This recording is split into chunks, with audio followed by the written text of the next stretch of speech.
ಶ್ರೀ ಗುರುಭ್ಯೋ ನಮಃ.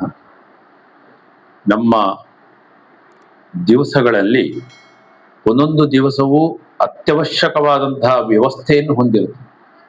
ಅದಕ್ಕೆ ಕೆಲವೊಂದು ಮಾಸಗಳು ಅದನ್ನ ಸರಿಯಾದ ಜೋಡಣೆಯೊಂದಿಗೆ ಅದನ್ನ ಪ್ರಾರಂಭ ಆ ರೀತಿಯಲ್ಲಿ ಮುಂದುವರಿಯುವಂತಹ ವ್ಯವಸ್ಥೆಗಳು ನಮ್ಮ ಪುರಾಣಗಳ ಶಾಸ್ತ್ರಗಳ ವ್ಯವಸ್ಥೆಯನ್ನು ನೋಡಿಕೊಂಡು ಋಷಿ ಮುನಿಗಳು ಎಲ್ಲ ವ್ಯವಸ್ಥೆಯನ್ನು ಮಾಡಿಕೊಟ್ಟಿದ್ದಾರೆ ಅಂತ. ಅದರಲ್ಲಿ ನಮ್ಮ ಈಗ ಆಷಾಢ ಮಾಸ, ಇಲ್ಲಿ ಈ ದಿವಸದಲ್ಲಿ ಬರತಕ್ಕಂತಹ ಒಂದು ಪ್ರಥಮನೇಕಾದಶಿ ಅಂತ, ಏನು ಆಷಾಢ ಸಂಬಂಧಿಯಾದಂತಹ ಕಾರ್ಯಗಳಲ್ಲಿ ಶ್ರೀ ವಾಮನ ಪ್ರೀತ್ಯರ್ಥಂ ಎಂದು ಸಂಕಲ್ಪಿಸಬೇಕಂತ ವಿಚಾರ.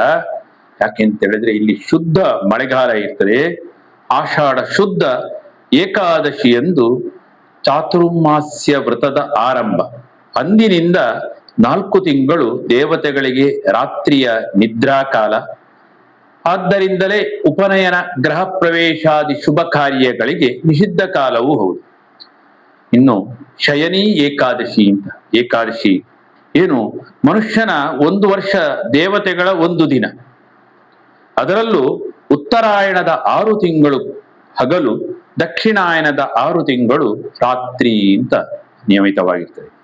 ಈ ಕರ್ಕಾಟಕ ಸಂಕ್ರಮಣದ ಈ ಹೊತ್ತಿನಲ್ಲಿ ಆಷಾಢ ಮಾಸದಲ್ಲಿ, ಅಂದ್ರೆ ಇದರಲ್ಲಿ ಬರುವಂತಹ ಒಂದು ಆಷಾಢ ಚಾಂದ್ರಮಾನವಾದಂತಹ ಆಷಾಢ ಮಾಸದಲ್ಲಿ ದಕ್ಷಿಣಾಯನವು ಆರಂಭ ಅಂತ ಪುರಾಣ ಹೇಳುವಂಥದ್ದು. 6 ತಿಂಗಳ ಈ ರಾತ್ರಿಯಲ್ಲಿ 4 ತಿಂಗಳು ನಿದ್ರಾಕಾಲ. ಅನಿಮಿಷ ನೆನೆಸಿದಂತಹ ಭಗವಂತ ಈ 4 ತಿಂಗಳಲ್ಲಿ ಶೇಷ ಪರ್ಯಂಕದಲ್ಲಿ ಮಲಗಿ ಯೋಗ ನಿದ್ರೆಗೆ ಜಾರುತ್ತಾರೆ.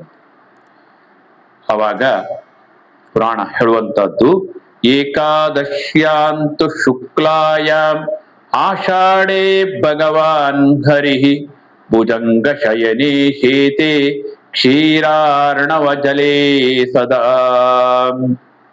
ಈ ಆಷಾಢ ಶುಕ್ಲ ಏಕಾದಶಿಯಂದು ದೇವ ಮಲಗುವುದರಿಂದ ಈ ಏಕಾದಶಿಗೆ ಶಯನಿ ಏಕಾದಶಿ ಅಂತ ಎಂದು ಹೆಸರು. ಈ ಸಮಯದಲ್ಲಿ ನಾವು ಮುದ್ರಾಧಾರಣವನ್ನು, ತಪ್ತ ಮುದ್ರಾಧಾರಣ ನಾವು ದಿನನಿತ್ಯವೂ ಮಾಡ್ತೇವೆ. ಅದು ಕೂಡ ನಮ್ಗೆ ರಕ್ಷಣೆಗೆ ಇರತಕ್ಕಂಥದ್ದು. ಇನ್ನು ತಪ್ತ ಮುದ್ರಾಧಾರಣೆ ಯಾಕೆ ಮಾಡಬೇಕು ಅಂತ ಹೇಳಿದ್ರೆ, ವೇದ ಹೇಳುವಂತಹದ್ದು ತಪ್ತ ಮುದ್ರಾಧಾರಣೆಗೆ ಅತಪ್ತ ತನೂರ್ನತಧಾಮಶ್ನುತೆ. ಅವನು ತಪ್ತ ಶರೀರ ಎಂಬಂಥದ್ದನ್ನ ಸುಡಬೇಕು. ಯಾವ ರೀತಿಯಲ್ಲಿ?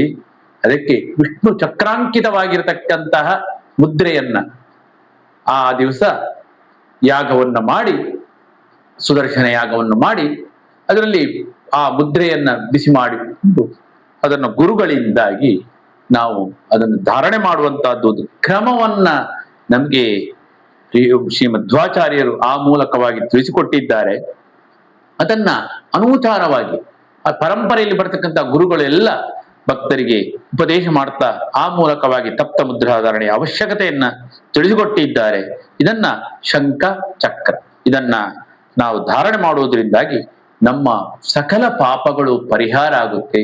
ಮುಂದಿನ ಆ ಭಗವಂತನ ಪಾರಮ್ಯಕ್ಕೆ, ಭಗವಂತನ ಪ್ರತಿ ನಮ್ಮ ವ್ಯವಸ್ಥೆ ಮನುಷ್ಯ ಜನ್ಮ ಯಾಕಿರುವುದು ಅಂತ ಹೇಳಿದ್ರೆ ಭಗವಂತನ ಸಮೀಪಕ್ಕೆ, ಸಾಮೀಪ್ಯಕ್ಕೆ ಹೋಗ್ಲಿಕ್ಕೆ.